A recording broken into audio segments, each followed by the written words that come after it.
Hello दोस्तों, channel में आपका बहुत बहुत स्वागत है। ये जो चैनल है साहित्य सागर 2.0, इसके पहले एक और चैनल था साहित्य सागर। उस पर हमने पिछले साल से हम वीडियोस बनाना शुरू कर रहे थे। तो एमपी असिस्टेंट प्रोफेसर 2025 में जो आपका एग्जाम हुआ था, जो जनवरी के आसपास, तो उसमें हमने क्या किया था, हमने वीडियोस बनाए थे। तो ये देखिए, आप यहाँ पर एक चैनल की प्लेलिस्ट है, यूनिट 9 की इकाई 9 की, इसमें 7 वीडियोस हैं। तो हमने एक वीडियो बनाया था पीवाईक्यू का, और उसमें हमने ये पीवाईक्यू बनाया था जिसमें मैंने लिखा था कि झांसी की रानी कविता किस संग्रह में संकलित है। ये आप यहाँ पर स्क्रीन पर देख सकते हैं, वीडियोस में भी आप जाएंगे तो आप देख सकते हैं। अब यहाँ पर आइए, आप 2024 का आप पेपर देखिए। प्रश्न का क्रमांक है 78, और झांसी की रानी कविता सुभद्रा कुमारी चौहान के किस संग्रह में संकलित है। सेम यही क्वेश्चन आपका आया था, थोड़ा सा ऑप्शन से यहाँ पर बदल गए थे, यही प्रश्न आया हुआ था। तो मेरी कोशिश ये रहती है कि मैं आपको जो पढ़ाऊं वो आपको ऐसा पढ़ाऊं कि जैसे प्रश्न का स्वरूप होता है एमपीपीएससी का, उसी स्वरूप में आपको पढ़ाने की कोशिश करूं। ऑथेंटिक बुक्स हो आपके लिए, पीवाईक्यूज वैसे हो। तो पीवाईक्यूज तो अभी फिलहाल हमारे पास अभी नहीं है, अभी जो है वो पुराने हैं, पुराने अब किसी मतलब के नहीं है। पुराने अभी हम अपडेट करेंगे, फिर हम आपको पीवाईक्यूज भी दिखाएंगे। तो इस तरह से हम अपनी तैयारी जो है वो करते हैं। हमने आपको पहले ही बताया हुआ था कि एमपीपीएससी असिस्टेंट प्रोफेसर का जो यहाँ पाठ्यक्रम दिया हुआ है, यहाँ पर आप देख सकते हैं। तो यहाँ पर हमने क्या कर लिया था, और मैंने पहले हर वीडियोस में मैं आपको पहले बता देती हूँ कि हमारी तैयारी कैसी होगी, हम अपनी तैयारी किस प्रकार से करेंगे। तो यहाँ आपने देखा कि मध्य प्रदेश के हिंदी के साहित्यकार और रचनाकारों में हमने कैसे स्वरूप में लिया था। हमने माखनलाल चतुर्वेदी को देख लिया था, उनकी कैदी कोकिला बलिपंथी के लिए पुष्प की अभिलाषा जो था उसको हमने देख लिया था। आज हम करते हैं सुभद्रा कुमारी चौहान के बारे में। चूंकि इनके बारे में बहुत ज्यादा, अगर हम विशेष रूप से इनकी कविताओं को देखें तो बहुत ज्यादा इनके बारे में नहीं है, और एक दो प्रश्न और आए थे, चलिए मैं आपको दिखा देती हूँ, उनके बारे में परिचय दे देती हूँ और उनकी कविताओं के बारे में बता देती हूँ। फिर ऐसे ऐसे करके हम बालकृष्ण शर्मा नवीन का देखेंगे, शिव मंगल सिंह सुमन का देखेंगे, और अपने पीवाईक्यूज भी दिखाती जाऊंगी जो पिछले साल मैंने बनाए थे, उसमें से कैसे प्रश्न आए हैं और कैसे प्रश्न आ सकते हैं। ठीक है, और हम सबको दिखाएंगे आपको, तो बस आप धैर्यता के साथ वीडियो धीरे धीरे देखते जाइएगा। तो सबसे पहले आप क्या देखेंगे कि सबसे पहले आप सुभद्रा कुमारी चौहान के बारे में देखिए यहाँ पर। तो यहाँ पर आप देखेंगे सुभद्रा कुमारी चौहान, इनका जो जो प्रश्न आया है वो हम प्रश्न भी दिखाते जाएंगे, और आपको जो जो महत्वपूर्ण चीज है वो बताते जाएंगे। तो देखिए, सबसे महत्वपूर्ण बात है कि उनकी जो क्या है रचना है, कौन सी है, झांसी की रानी सबसे महत्वपूर्ण है। और जो जैसे कि मैंने अभी आपको बताया यहाँ पर झांसी की रानी के बारे में कि आपसे प्रश्न कैसे पूछे जाते हैं, तो इनके आप इतना याद रखिए कि बिखरे मोती, उन्मादनी, सीधे साधे चित्र उनके कहानी संग्रह है। कविता संग्रह क्या है उनके, मुकुल और त्रिधारा। इसमें आप बिल्कुल भी भ्रमित मत होइएगा, इससे प्रश्न बन सकता है। ठीक है, उनकी प्रसिद्ध कविताएं जो हैं, कैसा हो वसंत, कदम का पेड़, खिलौने वाला, झिलमिल तारे, पानी की धूप, ये उनकी प्रमुख कविताएं हैं। और इनके बारे में चूंकि अब जो प्रश्न पूछ चुका है वो आपसे तो नहीं पूछे जाएगा, जैसे क्या पूछ चुका था, आपसे पूछा गया था मिला तेज से तेज जो जीवनी थी वो किसके बारे में थी, तो वो सुभद्रा कुमारी चौहान के बारे में थी, और उनकी जो पुत्री थी उन्होंने लिखी थी, यहाँ पर दिया हुआ है। अ, ये ये यहाँ पर दिया हुआ है। पिछले साल की अगर आपने वीडियोस देखे तो हमने ये सब यही पीडीएफ मैंने पिछले साल भी पढ़ाई थी आपको, पिछले साल भी इसी के बारे में बताया था। तो इस तरह से बहुत कम प्रश्न बन सकते हैं सुभद्रा कुमारी चौहान पर, वो हमको देखना पड़ेगा। जो उनकी रचनाएं हैं सुभद्रा कुमारी चौहान की, तो सुभद्रा कुमारी की चौहान की रचनाओं के बारे में आपसे पूछा जाएगा कि जैसे जलियांवाला बाग किस संग्रह में संकलित है। झांसी की रानी चूंकि एक बार पूछ चुका है। ठीक है, वीरों का कैसा हो वसंत कविता किस संग्रह में संकलित है। ठीक है, और यहाँ पर आप देखिए कि मुकुल कविता का संग्रह का प्रकाशन कब हुआ है, ये पिछले साल के हैं, अभी हम इसको अपडेट करेंगे अपना। ठीक है, किसका प्रतीक है, लक्ष्मीबाई को किसके प्रतीक के रूप में दर्शाया गया है। इस तरह से मैंने पिछले साल जो प्रश्न है वो बनाए हुए थे।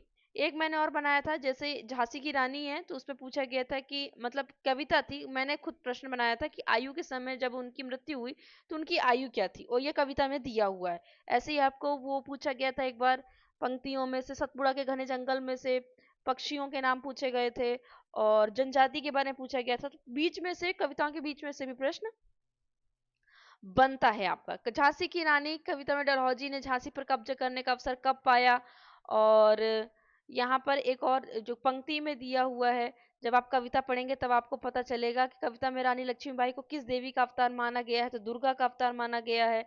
कविता में रानी लक्ष्मीबाई की तुलना किसके साथ की गई है? चित्रा और अर्जुन के साथ की गई है। अंतिम युद्ध किस स्थान पर अधिकार किया उन्होंने? ग्वालियर पर किया। बहुत सारे प्रश्न हैं, 10 पेज की पीडीएफ है, तो ये तो हम बाद में देखेंगे जब अपडेट कर देंगे। तो पुरानी थी, मैं आपको दिखा रही थी। तो छोटा सा परिचय देख लें इनके बारे में। सुभद्रा कुमारी चौहान नाम आपको पता होगा। 16 अगस्त 1904 में इनका जन्म हुआ। जन्म जो इनका समय है, वर्ष है, ये जरूर देख लीजिएगा। और जो मध्य प्रदेश से इससे इनका संबंध था, पति का नाम ठाकुर लक्ष्मण सिंह चौहान था। साहित्य का समय इनका छायावाद का था। और 48 में सिवनी मध्य प्रदेश में इनका देहावसान हुआ। जीवन काल इनका 43 वर्ष का था। ब्रिटिश राज में 2 बार जेल गई थी ये। महात्मा गांधी के नेतृत्व में असहयोग आंदोलन में हिस्सा लिया इन्होंने, ठीक है। और 1923 में राष्ट्रीय झंडा आंदोलन के समय ये जेल गई थी। फिर रचनाएं मैंने जैसे आपको पहले बता दिया, कहानी संग्रह, ये इनमें से पूछ सकता है कि इसमें से कौन सा कहानी संग्रह नहीं है। 3 दे सकते हैं और एक दे सकता है, मुकुल दे देगा, त्रिधारा दे देगा, या कोई अन्य दे देगा, पूछेगा क्या कहानी संग्रह नहीं है। इसी तरह से कविता संग्रह के बारे में चूंकि नहीं पूछ सकता क्योंकि 2 है, पर एक कविता का नाम दे सकता है, ठीक है। तेज मिला तेज से तेज, इसके बारे में हम चर्चा कर चुके हैं। भाषा शैली में देखें तो सरल, स्पष्ट, राष्ट्रीयता, सामाजिक प्रेम और वात्सल्य उनकी जो कविताएं हैं उनकी भाषा शैली में हमको दिखता है। तत्सम तद्भव देशज शब्दों का प्रयोग दिखता है। इसके बाद सम्मान भी उनको मिला है। मुकुल कविता के लिए उनको संग्रह के लिए सेक्सरिया पारितोषिक सम्मान मिला है। बिखरे मोती के लिए भी मिला है उनको, ठीक है। और 25 पैसे का एक स्मारक डाक टिकट भी जारी किया गया 1976 में। अब कविता थी गई है, वीरों का कैसा हो बसंत। तो आ रही हिमाचल से पुकार है दूधी। तो देखिए ये जो पंक्ति है ना, बस आप इसको देखते जाइए, कुछ भी ऐसा नहीं है कि जो आपको समझ में आए। बहुत सरल कविता है। आप बस ये समझ लिए कि जो वीरों हैं, वीरों के लिए ये कहा गया। अब इसमें से कैसे प्रश्न बनेंगे, जैसे किस जो युद्ध है उसका मतलब जो युद्ध हुए थे, किस युद्ध का इसमें उल्लेख है? हल्दी घाटी का है, ठीक है। इस तरह से आप अंडरलाइन करते जाइएगा। अगर आपके पास ये कविता हो तो कुछ कुछ ऐसी चीज आप यहाँ से, ये जैसे भूषण और चंद का नाम आया है, ठीक है, इसका अर्थ भी समझते जाइएगा कि किसके बारे में बताया गया है। फिर जलियांवाला बाग में बसंत, ठीक है, यहाँ। और प्रथम लाइन और अंतिम लाइन जरूर देखिएगा, ये पिछली बार में मैं बता चुकी, तो आप एक अगर लाइन से वीडियोस देखेंगे ना तो आपको समझ में आता जाएगा। अगला देखिए, यहाँ पर कविता आप पढ़ लेंगे। कविता मुझे ऐसा नहीं लगता कि आप नेट सेट पीएचडी हैं, आपको समझाने की जरूरत है। फिर भी अगर होगा तो आप जरूर बताइएगा, क्योंकि इसमें समय बहुत लग जाएगा और समय आपके पास बहुत कम। अब झांसी की रानी जो कविता है, इसको आप बहुत अच्छे से पढ़िएगा और ऐसे अंडरलाइन करते जाइएगा। सिंहासन उठे राजवंशों ने भुक्ति तानी थी, प्रथम और अंतिम पंक्ति जरूर देखिएगा। अब इसमें बहुत सारे, चमक उठी सन 57 में, 57 यानी कि 1857, ये समय याद रखिएगा किस समय का इसमें उल्लेख किया गया है। कानपुर के नाना, मुंह बोली बहन छबीली थी। लक्ष्मी बाई नाम, पिता की संतान वह अकेली थी। पूछा जा सकता है कि क्या वो उनकी और भाई बहन या संतान के बारे में। नाना के संग पढ़ती थी, वो नाना के संग खेली थी, ठीक है। पूछ सकता है सहेली के बारे में, ये यहाँ पर हाँ या ना में पूछा जा सकता है। अभी एक प्रश्न आया था केवीएस टीयर 2 में आया था, उसमें ये प्रश्न पूछा गया था। एक पंक्ति दे दी गई थी और उसमें पूछा गया था, रसखान के बारे में पूछा गया था कि जो 84 वैष्णव की वार्ता है नवादास की, उसमें रसखान का उल्लेख है या नहीं। ऐसे हाँ या ना में भी आपसे प्रश्न पूछा जा सकता है। वीर शिवाजी का नाम, किसका नाम नहीं है इस जो कविता है उसमें। तो ये सब आपको थोड़ा सा ये मैंने आप जो पीवाईक्यू बनाया था दुर्गा वाला, वो है कि दुर्गा का अवतार माना लक्ष्मी थी या दुर्गा थी, ठीक है। तो ये आपको ऐसे देखना पड़ेगा। महाराष्ट्र कुल देवी उनकी आराध्य भवानी थी।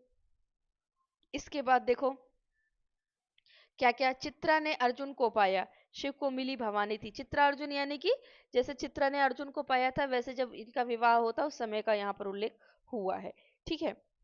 फिर यहाँ पर और लॉर्ड डलहौजी का नाम यहाँ पर आया। और भी बहुत सारे ऐसे हैं जो अंग्रेजी अधिकारी, उनका नाम यहाँ पर आया हुआ है। फिर यहाँ पर देखिए डलहौजी के बारे में दिया, फिर ये भी पूछ सकता है। अब इनकी सहेलियों का नाम भी यहाँ पर आएगा। देखिए कहाँ कहाँ के स्थानों का नाम है। उदयपुर, तंजौर, सतारा कर्नाटक का नाम आया है। बंगाल, मद्रास यहाँ का भी नाम आया है। पूछ सकता किसका नाम नहीं आया है, कुछ ऐसा दे देगा कि पूछा जाएगा किसका नाम नहीं आया है। ठीक है, नागपुर के जेवर, लखनऊ के, देखिए बहुत सारी चीजों का नाम आया है यहाँ पर, तो ये सब आपको ध्यान में। नाना धुंधु पंत, ठीक है। आगे देखिए यहाँ पर झांसी, चेती, लखनऊ, दिल्ली, मेरठ, कानपुर, पटना, जबलपुर, कोल्हापुर, इनका सबका यहाँ पर नाम आया है। ये देखिए नाना धुंधुपत तांतिया, चतुर अजीमुल्ला सरनाम, अहमद शाह मौलवी ठाकुर, ये सैनिक अभिराम। ये ऐसे आप भी अंडरलाइन करते जाइएगा, आपकी जो आपके पास जो कविता की पंक्तियां हैं उसमें आप यहाँ पर अंडरलाइन। हाँ, यहाँ पर मैं बता रही थी लेफ्टिनेंट वॉकर, ठीक है, वहां हमने डलहौजी देखा, यहाँ लेफ्टिनेंट वॉकर देखा यहाँ पर। और इसके अलावा काल्पी, काल्पी का उल्लेख है। इससे प्रश्न एक बार पूछा गया था। किया ग्वालियर पर अधिकार, विजयी रानी आगे चलती, किया ग्वालियर पर अधिकार, अंग्रेजों के मित्र सिंधिया ने छोड़ी राजधानी थी। ये एक कहा जाता है कि अंग्रेजों सिंधिया ने अंग्रेजों के डर से अपनी राजधानी छोड़ दी थी। आपके जनरल स्मिथ, ये जनरल स्मिथ का नाम भी यहाँ पर आया। काना और मंदरा, ये स्पेशल है, ये खास है, ये कि काना और मंदरा की सखियों का उल्लेख यहाँ पर हुआ है। ह्यूरोस का नाम आया है, ये भी अंग्रेज अधिकारी है यहाँ पर, ठीक है। अब और महत्वपूर्ण चीज में क्या देख सकते हैं आप, कुल 23 की थी, अभी उम्र कुल 23 की थी, मनुज नहीं अवतारी थी। 23 वर्ष की आयु में वो उनका देहावसान हो गया था। दिखा गई सिखा गई हमको जो सीख निभानी। ये हो सकता है एक आध लाइन बीच में से आपको पूछ ले कि ये किस कविता की पंक्तियां हैं, ठीक है।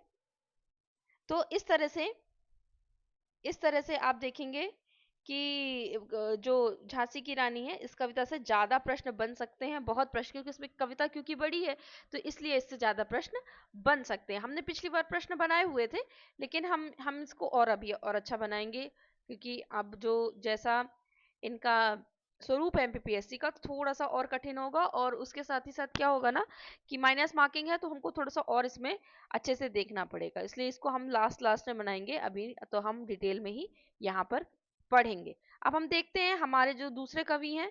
दूसरे कवि कौन है हमारे, बालकृष्ण शर्मा नवीन। तो उनकी है विप्लव गान, जो शुरू होती है, कवि कुछ ऐसी तान सुनाओ यहाँ से जैसे कि उथल पुथल मच जाए। यहाँ हम देखते हैं बालकृष्ण शर्मा नवीन के परिचय के बारे में। बालकृष्ण शर्मा नवीन से पिछले वर्ष क्या प्रश्न आया था, हम एक बार देख लेते हैं। तो एक प्रश्न आपका यहाँ पर आया हुआ था कि 117 है, 2022 का ये पेपर है आपका। कवि और उसकी कृति की दृष्टि से कौन सा युग्म सुमेलित नहीं है, तो यहाँ पर एक विकल्प में इनका नाम आया हुआ था। और एक प्रश्न आया हुआ था आपका, जो नवीन जी हैं, इनसे पूछा गया था यहाँ पर आपको कि बालकृष्ण शर्मा नवीन की जो रचनाएं हैं, संग्रह है, उसमें पूछा गया था आपसे कि क्रम की दृष्टि से यहाँ पर पहला कविता संग्रह कौन सा है। उर्मिला, अपलक, कुमकुम, रश्मि रेखा। तो यहाँ पर आएगा आपका कुमकुम, जिसका प्रकाशन वर्ष है 1939 है यहाँ पर, ठीक है। चलिए अब हम आते हैं बालकृष्ण शर्मा नवीन पर। तो सबसे पहले हम देख लेते हैं छोटा संक्षिप्त रूप में इनका जो जीवन परिचय है वो देख लेते हैं। ये पत्रकार थे और पद्म विभूषण से सम्मानित थे ये, ठीक है, पद्म भूषण से सम्मानित थे। प्रभाव और प्रताप जैसी प्रतिष्ठित पत्रों को इन्होंने संपादन किया था। प्रताप का संबंध आप गणेश शंकर विद्यार्थी से समझ सकते हैं। फिर उनके अवसान के बाद ये क्या हुआ, फिर इसका जो प्रधान संपादक का कार्य था वो बालकृष्ण शर्मा नवीन ने किया। और यहाँ पर विशेष उनके बारे में और क्या है, बाकी देखिए जो बहुत साधारण सी चीजें हैं वो हम आपको नहीं बताएंगे, वो तो आपको पता होगा। आप अगर YouTube पे आए हैं, अगर आप कहीं और कुछ देख रहे हैं, तो इसका मतलब यह है कि आपको कुछ ऐसी बातें चाहिए जो आपको नहीं है। तो ये बेसिक जानकारी तो आपके पास होगी, ठीक है, ये सारी जितनी जानकारी ये सब आपके पास होगी। रचनाएं, ऐसा मानना है कि रचनाएं भी आपके पास होंगी।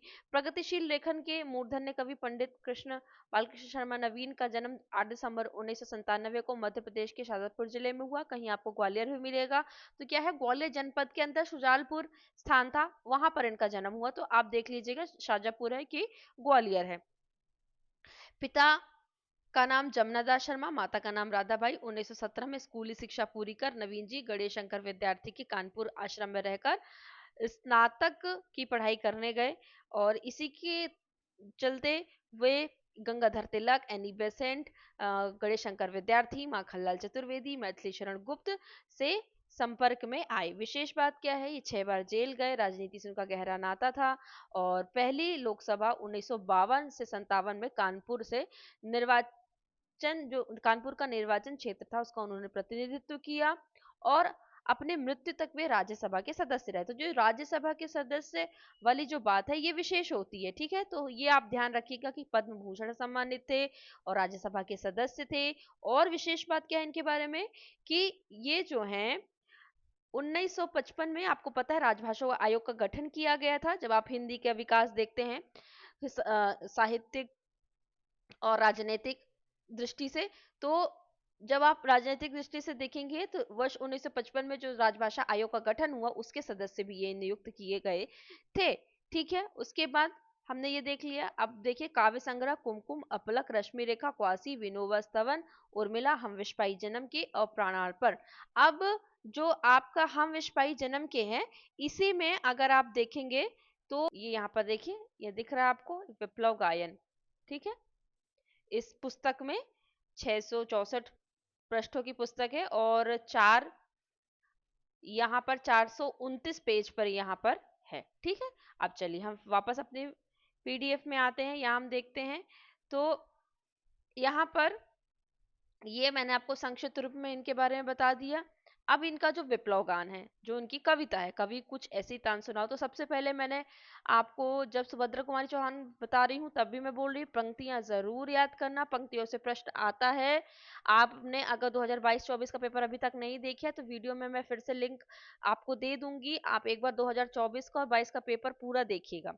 कवि कुछ ऐसी तान सुनाओ जिससे उथल पुथल मच जाए, ठीक है। एक हिलोर इधर से है, तो ये इसमें आप कुछ कुछ चीजें देखिएगा, ठीक है। प्रश्न जो शब्द हैं, शब्द देख लीजिएगा कैसे कैसे शब्द हो सकता है, शब्द का अर्थ यहाँ पर पूछ सकता है कि इसका मतलब क्या है, ठीक है। कुछ कुछ ऐसी चीजें हैं, इसका अर्थ पूछ सकता है यहाँ पर आपसे, बहुत बहुत कम चीजें यहाँ पर आपको पूछ सकता है। अब हम देखते हैं आगे। बस आप ये बस बहुत सरल सी कविता है, राष्ट्रीय भावना से ओतप्रोत है, तो इसमें कुछ आपको विशेष करने की जरूरत नहीं है। अब हम देखते हैं हमारे जो अन्य कवि हैं। अन्य कवि कौन है हमारे, ये हैं आपके शिवमंगल सिंह सुमन। कौन है आपके, शिवमंगल सिंह सुमन। इनके बारे में हम थोड़ा विशेष देखेंगे, इनसे प्रश्न बहुत ज्यादा बनते हैं। तो अभी पिछली बार दोनों बार का जो हम प्रश्न पत्र देखेंगे ना, तो शिवमंगल सिंह सुमन से प्रश्न है। उनकी जो रचना है, जवाहरलाल नेहरू के निधन पर मर्माहत होकर शिवमंगल सिंह सुमन ने कौन सी, यहाँ पर देख सकते हैं आप कि कविता लिखी थी, ठीक है। ये आपके पाठ्यक्रम से लिया हुआ है। तो ये वाला आपसे यहाँ पर पूछा गया था। और एक यही इसी के नीचे पूछा गया था, शिव मंगल सिंह सुमन की काव्य पंक्ति और कविता का कौन सा युग्म असंगत है, ठीक है। ये यहाँ पर मिट्टी की बारात, जीवन के गान, पर आंख भरी नहीं, और तूफानों की ओर घुमा दो नाविक निज पतवार, ठीक है। तो इसका मतलब क्या है, इसका मतलब ये है कि आप ये जो पंक्तियां दी हुई हैं ये आपका पाठ्यक्रम हो गया। यहाँ देखिए, तो ये पाठ्यक्रम में जो भी आपको रचनाएं दी हुई हैं, इन रचनाओं की पंक्तियां, मैं बार बार कह रही हूँ पंक्तियां देखना आपको जरूरी है, क्योंकि पंक्तियां पिछले 2 बार के जितने भी पेपर है, पंक्तियां किसी न किसी कवि की कहीं ना कहीं यहाँ पर पूछी जा रही हैं, ठीक है। तो ये आपको देखना जरूरी है। अब हम कहाँ चलते हैं, थोड़ा सा एक हम संक्षिप्त रूप में जो शिव मंगल सिंह सुमन का है वो देखेंगे, और एक हम देखेंगे जो शिव मंगल सिंह सुमन का है थोड़ा विस्तार से देखेंगे। पर मैं जल्दी से आपको यहाँ पर 27 पेज की पीडीएफ है, लेकिन बहुत संक्षिप्त रूप में यहाँ पर कर दूंगे। तो चलिए पहले हम थोड़ा बड़ा ही वाला देख लेते हैं एक बार। तो डॉक्टर शिव मंगल सिंह सुमन का जन्म 5 अगस्त 1915 को हुआ है। झगरपुर जिला उन्नाव में हुआ है यहाँ पर उनका जन्म। उनको जो शिक्षा से लेकर उनका संबंध मध्य प्रदेश में कैसा था, तो देखिए शिक्षा से लेकर आरंभिक शिक्षा से लेकर स्नातक स्तर तक की जो पढ़ाई है रीवा ग्वालियर में रह के उन्होंने पूरी की, ठीक है। फिर सन 42 में विक्टोरिया कॉलेज ग्वालियर में हिंदी प्रवक्ता के पद पे स्थापित थे वो। आगे यहाँ देखिए 1948 में माधव कॉलेज उज्जैन में। ये पूछ सकता है आपसे कि फलाने साहित्यकार का संबंध किस कॉलेज से था, नहीं था।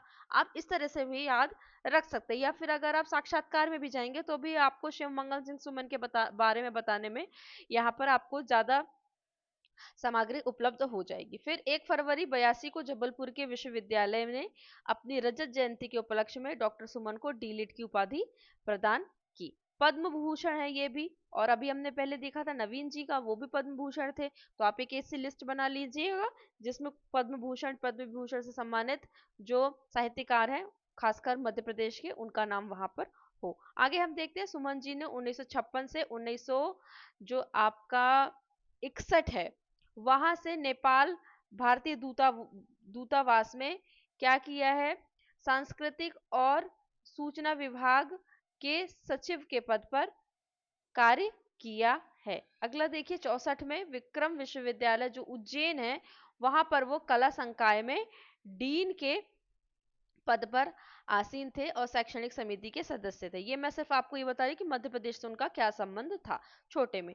फिर भारत सरकार देखो एक पद्म भूषण तो उनको मिल गया था, पद्मश्री से भी उनको सम्मानित किया गया, सोवियत भूमि पुरस्कार से सम्मानित किया गया। उनका जो संग्रह था मिट्टी की बारात बहुत महत्वपूर्ण है, उसको साहित्य अकादमी पुरस्कार से भी सम्मानित किया गया 1975 में। ये आपके लिए बहुत महत्वपूर्ण बात है। मैं सिर्फ यहाँ आपको वही वही बात बताऊंगी जो परीक्षा की दृष्टि से बहुत महत्वपूर्ण है। जीवन परिचय में आपको ऐसे नहीं बता रही हूँ, कविता नहीं पढ़ा रही हूँ, सिर्फ वो तथ्य पढ़ा रही हूँ जो आपको परीक्षा की दृष्टि से महत्वपूर्ण हो सकते हैं। इसके अलावा उन्होंने भारत भारती पुरस्कार से भी सम्मानित किया गया। फिर इसके बाद 1958 में उनका जो काव्य संग्रह विश्वास बढ़ता गया, मध्य प्रदेश शासन ने उनको देव पुरस्कार से सम्मानित किया गया। इसके बाद उत्तर प्रदेश सरकार ने पर आंखें भरी नहीं काव्य संग्रह पर नवीन पुरस्कार उनको प्रदान किया। अब आगे देखिए पद्म भूषण में बता चुकी हूँ, पद्मश्री आपको यहाँ पर बता चुकी हूँ। और ये जो बात मैं आपको बता रही हूँ, ये जो रेफरेंस है आपके लिए, जो संदर्भ है, ये है शोध प्रबंध है। ये शोध प्रबंध से कृतियों का संक्षिप्त परिचय देखते हैं। तो हिल्लोल जो थी उनकी अगर हम काव्य कृतियां यहाँ पर देखें उनकी, तो काव्य कृतियों में हिल्लोल उनकी क्या है, प्रथम रचना मानी जाती है। और उसमें कौन कौन सी यहाँ देखिए, ये है ना, ये मेरे पास पूरी छोटा है 3 पेज की पीडीएफ है ये उनकी शिव मंगल सिंह सुमन की, छोटा सा है यहाँ पर। तो देखिए ये यहाँ पर काव्य संग्रह दिए, संक्षिप्त रूप में आपको यहाँ पर दिखा रही हूँ मैं। यहाँ पर हिल्लोल हाँ नहीं दिया है, वो मैंने यहाँ पर लिख दिया है, ये पिछले साल का है, पिछले साल मैंने पढ़ाया था तब का है। तो 1939 में हिल्लोल उनका पहला संकलन था। ठीक है। और मेरे पावन और मेरे पुनीत, ठीक है। अब आगे हम देखते हैं यहाँ पर उनकी जो इसी संकलन में थी, हम दीवानों का क्या परिचय, हम बड़े विकट वाले मत वाले हैं, मुझको न सुख संसार दो, चलना हमारा काम है। ये कुछ ऐसी कविताएं थी। ये महत्वपूर्ण नहीं है, बस जानकारी के लिए मैं आपको यहाँ पर बता रही हूँ। अब ये बहुत महत्वपूर्ण है क्योंकि ये पूछा गया था आपसे 2022 के प्रश्न पत्र में। ये यहाँ पर आप देख सकते हैं प्रश्न संख्या 81। देखिए विस्तृत पथ है मेरे आगे, उस पर ही मुझको चलना है, चिर शोषित असहाय के संग अत्याचार को दलना है। ये पंक्तियां किस कवि की हैं?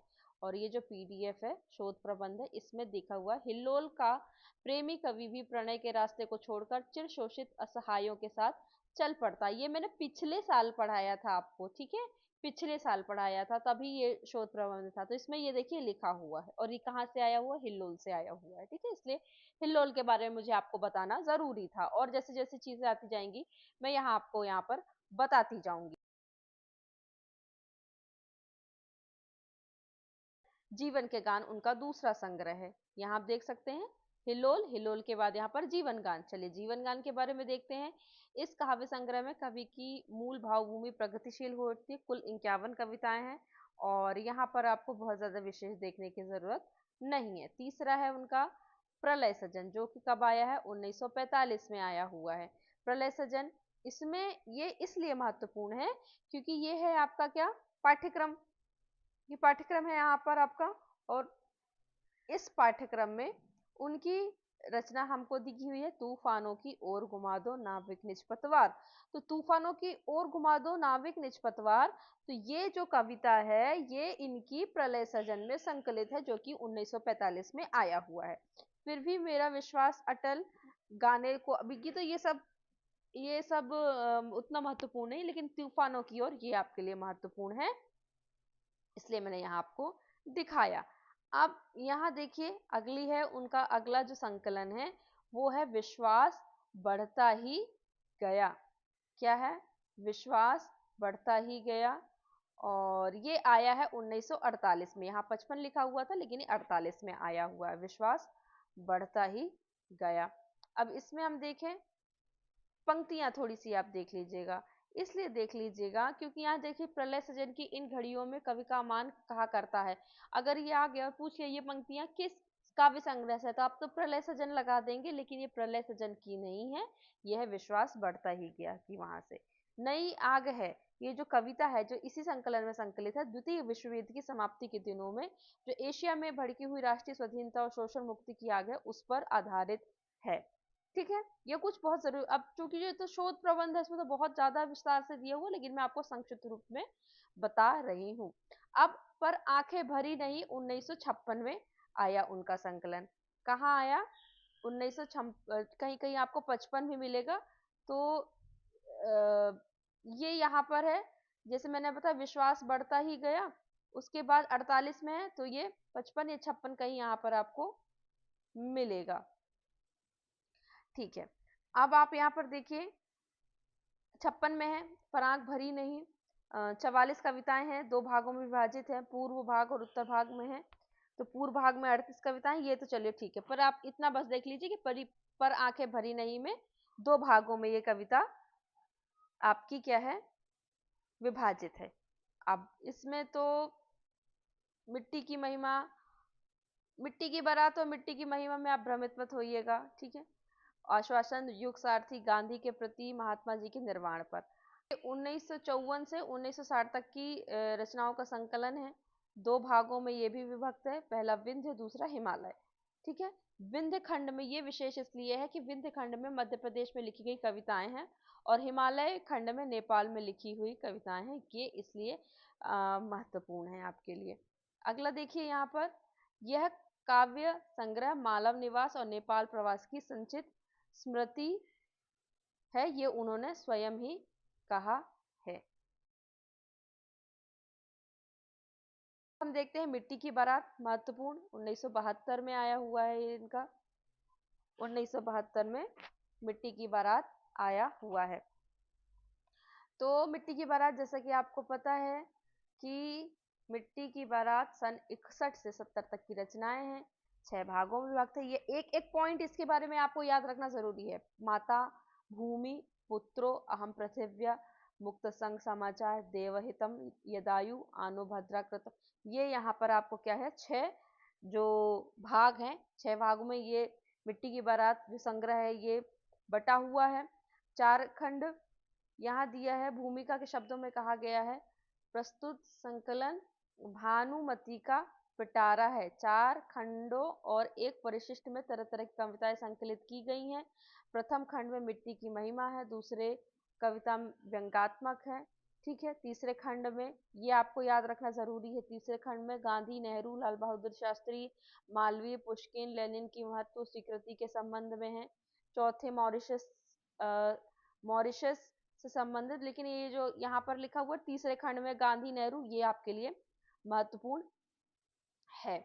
मिट्टी की बारात शीर्षक कविता में जवाहरलाल नेहरू और कमला के अवशेषों की मिट्टी को गंगा की धारा में मिलाकर मिट्टी के एक जीवंत संसार को उभारा है, ठीक है। इसी संकलन में कसाई खाना कविता एक और प्रमुख है, ये मैंने, और एक और है वाणी की व्यथा, ये क्या है, वाणी की व्यथा 42 कविताओं का संग्रह है और जीवन के प्रति त्याग समर्पण का बोध करवाता है।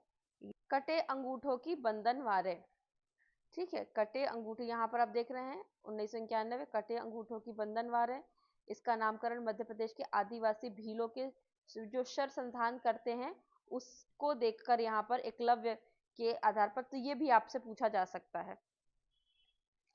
चर्चित रचनाएं, हमारा विश्वविद्यालय, हमारा विश्वविद्यालय, थोड़ा सा ये आप देख लीजिएगा। इसी समय सुनाते समय गांधी जी और मालवीय जी के बीच जो क्षणिक मीठी झड़प थी उसको भी यहाँ पर उकेरा गया है। अब इस संकलन में महामना मालवीय, आचार्य रामचंद्र शुक्ल के महाप्रयाण और भगवान महावीर की जो 2500वीं जयंती है और पंत के स्वर्ण जयंतोत्सव के उपलक्ष्य में रचित कविताएं भी संकलित हैं। तो ये कुल मिलाकर सुमन जी का यह संग्रह उनका परिशिष्ट है। ठीक है, क्या है कुल मिलाकर जो ये संग्रह है, कौन सा? कटे अंगूठों के बंधन वारे,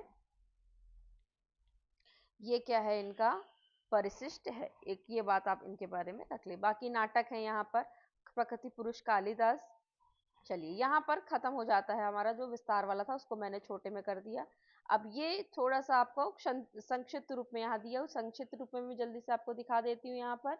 तो शिव मंगल सिंह सुमन और विक्रम विश्वविद्यालय उज्जैन के कुलपति, उत्तर प्रदेश हिंदी संस्थान लखनऊ के उपाध्यक्ष और भारतीय विश्वविद्यालय संघ नई दिल्ली के अध्यक्ष के रूप में अपनी सेवा यहाँ पर दे चुके हैं। 1974 में पद्मश्री से सम्मानित है, पद्म भूषण से सम्मानित है और सोवियतलैंड नेहरू पुरस्कार, साहित्य अकादमी पुरस्कार जो मिट्टी की बारात के लिए उनको दिया गया है। नाम शिव मंगल सिंह सुमन, 5 अगस्त 1915। समय दिया हो सकता है पहले जो आपका नेट का पेपर आता था, एनटीए नेट, यूजीसी नेट, उसमें पहले क्रम, जन्म क्रम भी पूछा जा सकता था। हो सकता है जन्म क्रम भी कभी आपसे पूछ ले, क्योंकि पैटर्न तो हम कुछ कह नहीं सकते कि प्रश्न पत्रों का स्वरूप क्या होगा, तो आप जन्म का वर्ष भी हमेशा याद रखिएगा। ठीक है, और पुरस्कार हमने देख लिया, उन्नाव जिले में उनका जन्म हुआ था, कार्य क्षेत्र मैंने आपको बता दिया और खासकर जो आपका मध्य प्रदेश संबंधित था वो बता दिया, जो यहाँ पर उनकी रचनाएं है वो बता दिया। चलिए कुछ जो छूट गया वो बता देती हूँ। आलोचना उनकी महादेवी की काव्य साधना, गीति काव्य और उद्यम और विकास नाटक, प्रकृति पुरुष कालिदास, ये भी मैंने आपको अभी इसी जो पीडीएफ अभी विस्तार वाली दिखाई है उसमें मैंने आपको यहाँ पर बता दिया है।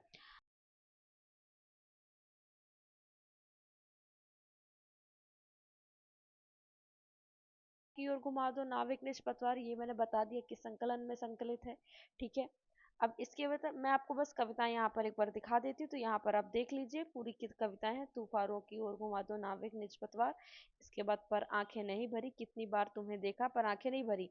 तो ये क्या है? ये जैसा आपका यहाँ पर 2000 यहाँ पर, तो देखिए अब इसके लिए आपको क्या है कि पूरी कविताएं आपको पढ़नी पड़ेंगी। जैसे यहाँ पर अब देखा पर आंख भरी नहीं, अब सीमित उर में चिर असीम।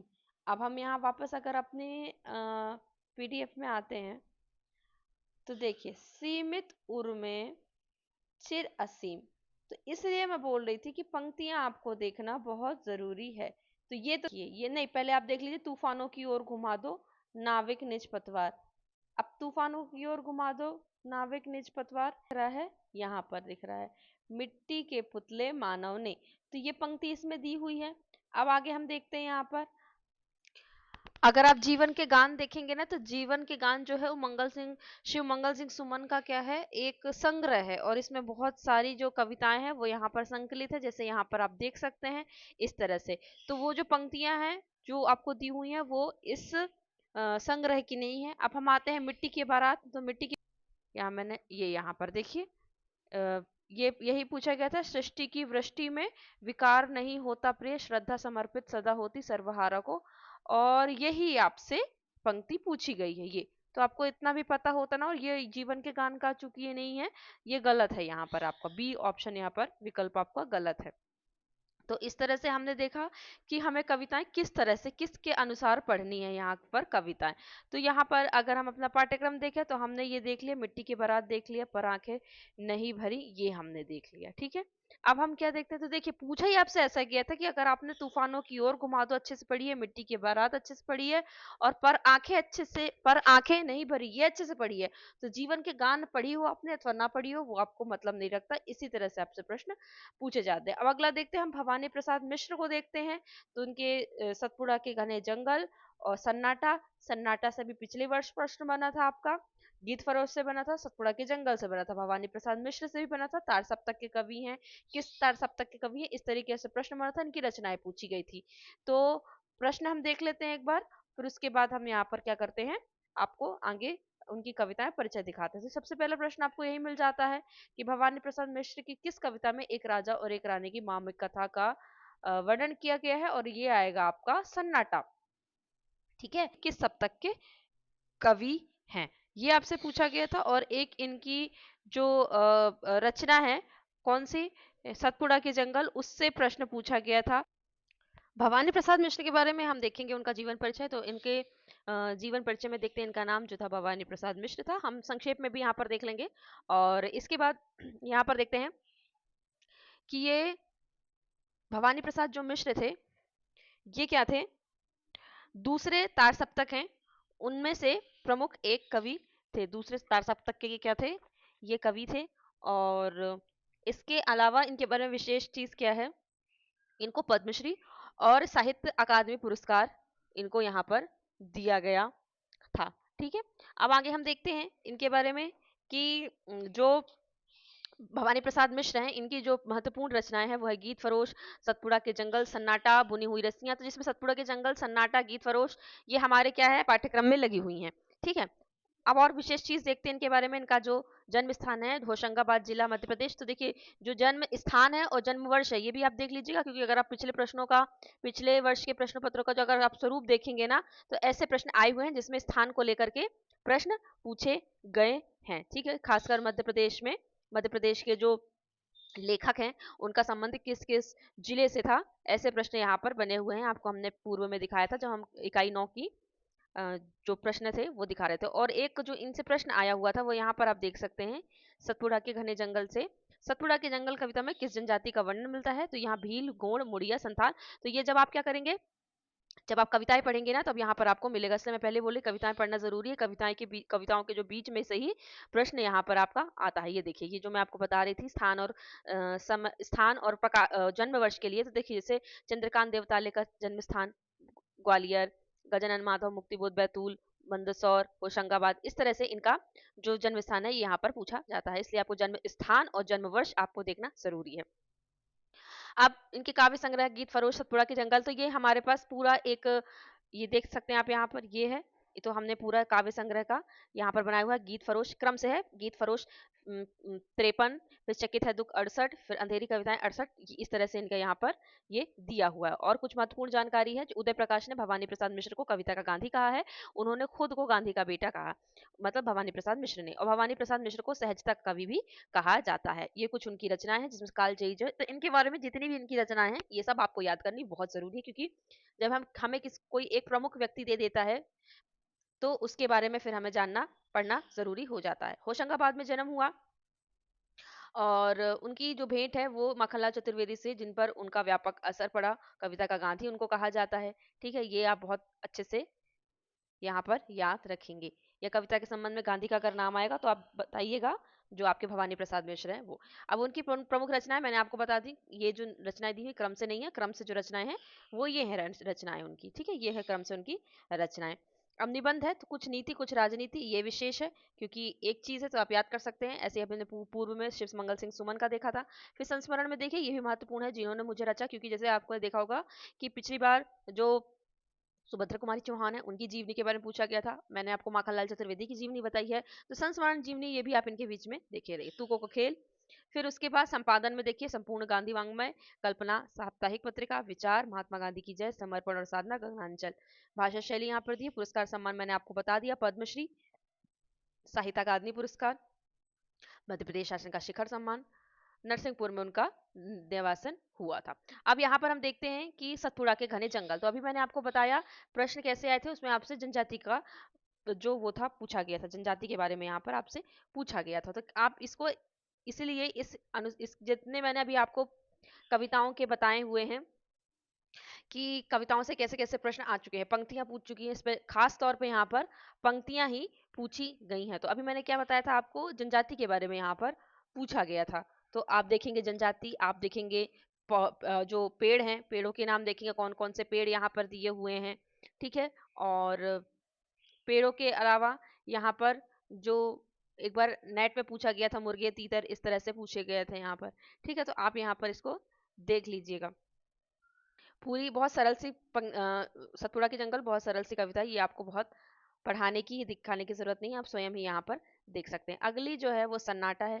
सन्नाटा आप बहुत अच्छे से पढ़िएगा। जैसे जो पूछा गया था आपसे, ये पूछा गया था एक बार सतपुड़ा के घने जंगल से चार मुर्गे चार तीतर। तो जो सन्नाटा कविता से ये देखिए, जो भी मैंने आपसे प्रश्न पूछा था, जनजाति वाला, गोंड तगड़े और काले, है ना। तो इस तरह से आप ये यहाँ पर देखते रहिएगा। तो हम सन्नाटा के बारे में देख रहे थे, तो सन्नाटा के बारे में तभी आपको पता चलेगा जब आप उसकी पूरी कविता बहुत अच्छे से पढ़ लेंगे। तो पहले अपना नाम बता दूं तुमको, फिर चुपके चुपके धाम बता दूं तुमको, चौंक नहीं पड़ना यदि वो पूरी कहानी आप पढ़ेंगे तो फिर आपको ये पता चलेगी कि कैसे एक राजा रानी की कहानी यहाँ पर दी हुई है, कैसे बताया गया है, रानी कैसी थी, रानी की कौन था इसमें, इसमें एक संगीतकार भी है। ठीक है, इस तरह से यहाँ पर देख लीजिएगा। फिर आगे है अगला उनका गीत फरोश है। जी हाँ हुजूर, मैं गीत बेचता हूँ, इसी में से कोई एक पंक्ति आपसे यहाँ पर दे दी जाएगी। ठीक है, तो जब हम कोशिश करेंगे कि जब हम PYQ करवाएंगे तब इस तरह से प्रश्न बना के आपके सामने लेकर आएंगे, तब वहां पर हम ये चीज देख लेंगे। बाकी एक एक बार आप इसको अच्छे से पढ़ लीजिएगा। ठीक है, अब भवानी प्रसाद मिश्र हो गए हैं। अब हम अगर अपना पाठ्यक्रम देखें तो पाठ्यक्रम में अगला है हमारा श्री कृष्ण सरल। तो चलिए इनको देखते हैं यहाँ पर कि उनका जो जन्म है, उनका जन्म हुआ 1919 में हुआ है। ठीक है, और इनके बारे में विशेष है कि इन्होंने 15 महाकाव्य लिखे हैं, ये पूछा गया प्रश्न है। ठीक है, इन्होंने 15 इनके बारे में और रमेश चंद्र शाह के बारे में महत्वपूर्ण है। तो इन्होंने क्या किए हैं, 15 महाकाव्य लिखे हुए हैं। ठीक है, और इन्होंने इनका संपूर्ण जीवन क्रांतिकारियों पर था, और राष्ट्रवादी काव्य के लिए उन्हें युग चारण भी कहा जाता है। उनके द्वारा रचित मैं अमर शहीदों का चारण हिंदी भाषा की एक लोकप्रिय कविता है। मध्य प्रदेश की साहित्य अकादमी द्वारा श्री कृष्ण सरल के नाम पर कविता के लिए श्री कृष्ण सरल पुरस्कार प्रति वर्ष प्रदान किया जाता है। एक विशेष बात है, मध्य प्रदेश के जो गुना जिले के अशोकनगर में इनका जन्म हुआ है, और उज्जैन में ये प्रोफेसर के रूप में पद पर कार्यरत रहे हैं, और विभिन्न जो साहित्यिक संस्थाएं हैं उसमें ये उससे ये जुड़े रहे, जैसे भारत गौरव, राष्ट्र कवि, क्रांति कवि, ठीक है, और क्रांति रत्न, अभिनव भूषण, मानव रत्न, श्रेष्ठ कला आचार्य आदि। राजर्षि पुरुषोत्तम दास टंडन से प्रेरित जो शहीद भगत सिंह की माता श्रीमती विद्यावती जी के सानिध्य और विलक्षण क्रांतिकारियों के समीपी प्रोफेसर सरल ने प्राणदानी पीढ़ियों के व्यक्तित्व कृतित्व को अपने साहित्य का विषय बनाया। वे स्वयं को शहीदों का आचरण कहते थे। ठीक है, पंडित बनारसी दास चतुर्वेदी ने कहा कि भारतीय शहीदों को समुचित श्राद्ध श्री सरल ने किया है, और महान क्रांतिकारी पंडित परमानंद का कथन है कि सरल जीवित शहीद हैं। और इनके बारे में विशेष बात क्या है, इनके बारे में विशेष बात यह है कि इन्होंने उत्तरार्ध में, जीवन के उत्तरार्ध में आध्यात्मिक चिंतन से प्रभावित होकर 3 महाकाव्य लिखे थे, तुलसी मानस, सरल रामायण और सीतायन। ठीक है, तो ये विशेष है इनके बारे में। और प्रोफेसर सरल ने व्यक्तिगत प्रयत्नों से 15 महाकाव्य सहित 124 ग्रंथ लिखे, उनका प्रकाशन करवाया, स्वयं अपने पुस्तकों की 5 लाख प्रतियां बेची, और फिर इन्होंने 10 देशों की यात्रा की, और संदर्भ के लिए, और अचल संपत्ति से लेकर अपने पत्नी के आभूषण तक इन्होंने बेच दिए। 5 बार इनको हृदयाघात हुआ, और 2000 ईस्वी में उनका निधन हो गया। कृतियों में देखें तो 124 ग्रंथ है इनके। नेताजी सुभाष पर तथ्यों के संकलन के लिए वे स्वयं खर्च वहन पर 12 देशों का भ्रमण करने गए। ठीक है, और इनके बारे में और विशेष अगर हम तथ्य में देखें तो ये 5 अलग अलग भागों में इनकी जो रचना है वो प्रकाशित है। तो क्रांतिकारी कोश 1, 2, 3, 4 और 5, इसके अलावा महाबली, इतिहास पुरुष, सुभाष और जय हिंद। तो थोड़ा आप इससे भी आप संबंध स्थापित कीजिएगा, ताकि जिससे मतलब जो राष्ट्रीय काव्य धारा से उत्प्रोत रचनाएं दिखेंगी वो इनकी श्री कृष्ण सरल की रहेंगी। उपन्यास में देखिए, चटगांव का सूर्य, चंद्रशेखर आजाद, राजगुरु, जय हिंद, दूसरा हिमालय, यतीन्द्र नाथ दास, बाधा जतीन, अनमोल वचन, जियो तो ऐसे ही, ये इनकी निबंध संग्रह दिए हुए हैं। महाकाव्य यहाँ पर दिया हुआ है। ठीक है, और जितने भी महाकाव्य आप देख सकते हैं कि सभी जो राष्ट्रीय भावना से ओतप्रोत जो थे व्यक्ति, उन्हीं से संबंधित यहाँ दिया हुआ है। काव्य संग्रह बहुत सारे यहाँ पर उनके दिए हुए हैं। तो काव्य संग्रह में आप विशेष तौर पे जो आपको यहाँ पर याद हो जाए आप वो देखिएगा, क्योंकि जो श्री कृष्ण सरल है ये हमारे जो मध्य प्रदेश सहायक प्राध्यापक परीक्षा है इसी बस में इस बार दिया हुआ है। तो अब ये नहीं पता चलता कि कौन सा पूछा जाएगा, तो आप इन सभी को एक एक बार देख लीजिएगा। क्योंकि आप यही देखिएगा, अगर आपसे कभी भी क्रांतिकारी और राष्ट्रीय आधुनिक काव्य के संदर्भ में पूछे तो आप अगर इनका नाम हो तो आप इन्हीं का नाम देखिएगा। अन्य भी हैं, संस्मरण में बहुत सारे यहाँ पर दिए हुए हैं। अब इनके बारे में थोड़ा सा विस्तार में दिया हुआ है, इनकी थोड़ी सी कथा कहानियां दी हुई हैं, कैसे परिचय थोड़ा सा इनका विशेष रूप से यहाँ बहुत डिटेल में दिया हुआ है। तो हम ये सब नहीं देखेंगे, क्योंकि अभी आपको और भी चीजें बतानी है, मुक्तिबोध के बारे में बताना है, और आपको अभी शरद जोशी के बारे में बताना है, रमेश चंद्र शाह के बारे में बताना है। ठीक है, तो चलिए अब हम देखते हैं कि अ, कहने दो उन्हें जो ये कहते हैं। अब फिर वही पहली पंक्ति और अंतिम पंक्ति बिल्कुल बहुत महत्वपूर्ण है, तो आप ये देख लीजिएगा इनके बारे में। अगली कविता है इनके बारे में, कहने दो जो उन्हें कहते हैं, कीर्ति यश रेशम की फूलों की चांदनी मुझको डर लगता है, गुग्गू या सियार। तो ये जैसे कुछ कुछ एक एक जैसे गुग्गू सियार है, ये थोड़े से आप देख ले। कम्युनिज्म है या गुंडागर्दी, विरोध है जिसमें छिपी है कहीं मेरी बदमाशी, में पुकार कर कहता हूँ सुनो सुनने वालों, पशुओं के राज में जो बियाबान जंगल है उसमें खड़ा घोर स्वार्थ का प्रभिमकाय। तो क्या है इसमें, आप कहानी बहुत सरल है, मतलब कविता बहुत सरल है, आप इसको देखेंगे तो समझ जाएंगे। बस आप कुछ कुछ चीजों को क्या करेंगे, हाईलाइट करते जाएंगे, तो वहां से आपको यहाँ पर समझ में आता जाएगा। ठीक है, आगे हम देखते हैं इनके बारे में, इनकी जो और कविता है। और कविता में हमको क्या दिया हुआ, कहने दो जो इन्हें कहते हैं, ये थोड़ी सी लंबी कविता है, लंबी कविता है। अगली कविता है अमर शहीदों का आचरण। मैं अमर शहीदों का उनके यशगान गाया करता हूँ, जो कर्ज राष्ट्र ने खाया है मैं उसे चुकाया करता हूँ। तो इस तरह से आपको पंक्तियां इनकी देखनी है, पंक्तियां बहुत महत्वपूर्ण है, तो यहाँ पर आप पंक्तियां देख लीजिएगा, क्योंकि अगर कविता पढ़ाने रहेंगे तो आपको ये जो विशेष है ये छूट जाएगा आपका। मैं फूल नहीं कांटे अनियारे लिखता हूँ, अपने गीतों से गंध बिखेरूं मैं कैसे, मैं फूल नहीं मैं कांटे अनियारे लिखता हूँ। तो प्रथम पंक्ति और अंतिम पंक्ति जरूर देखिएगा। फिर ये शहीद है उनकी एक और कविता जो हमको यहाँ पर पाठ्यक्रम में दी हुई है। तो कुल पाठ्यक्रम में हमको कितनी दी हुई है, एक ये वाली, मैं फूल नहीं कांटे अनियारे लिखता हूँ, मैं अमर शहीदों का आचरण, देश से प्यार और शहीद, ये दिया हुआ हमको। ठीक है, तो ये आपने शहीद देख ली।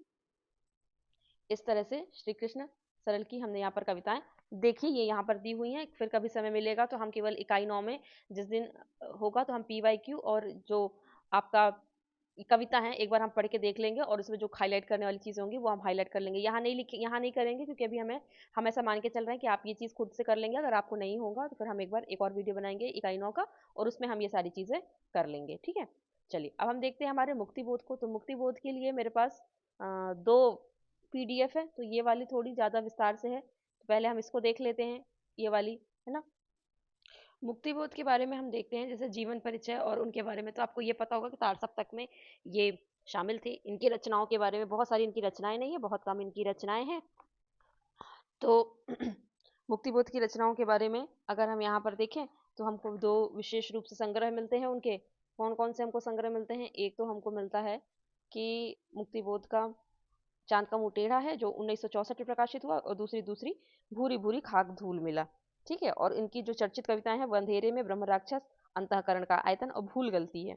आगे हम देखते हैं तो कुछ कुछ जो प्रमुख चीजें इनके बारे में आती जाएंगी वो हम देखते जाएंगे। तो ये एक विस्तृत PDF है, 34 पेज की है, पर इसमें हम बहुत, क्योंकि देखिए PDF में इसलिए भी आपको दिखाती, हो सकता है देखिए किसी भी चीज को ना, जो भी आपके पाठ्यक्रम में लगी हुई है, तो इस पाठ्यक्रम में जिस भी कवि के बारे में, जिस भी विषय में विस्तार से जानकारी होगी, नंबर उसी के आएंगे, कि जितना ज्यादा आप उसके कवि के बारे में जानेंगे उतनी ज्यादा चीजें आपको वहां पर क्या हो जाएंगी, स्पष्ट हो जाएंगी। तो इसलिए मैं ये विस्तार की PDF रखती हूँ, तो अगर किसी को पढ़ने की इच्छा हो तो वो पॉज करके वीडियो को यहाँ पर देख सकता है। तो मुक्तिबोध का यहाँ पर कृतित्व देख रहे हैं पूरा, कि मुख्य रूप से तो हमको कृतित्व ही देखना पड़ता है साहित्य के अंतर्गत, इसलिए हमने ये वाली PDF यहाँ पर शामिल की है। तो बहुत कम कम चीजें हम आपको देंगे। तो अज्ञे ने तार सप्तक का संपादन किया, इसमें 7 कवियों को शामिल किया, मुक्तिबोध उन 7 कवियों में से एक थे, ये आपको पता होगा। उसके बाद उन्होंने उपन्यास विपात्र की रचना की, जिसमें मध्यम वर्गीय परिवार की पृष्ठभूमि पर आधारित उपन्यास प्रसिद्ध हुआ। अभी नीचे भी हम एक बार देखेंगे उनके बाद।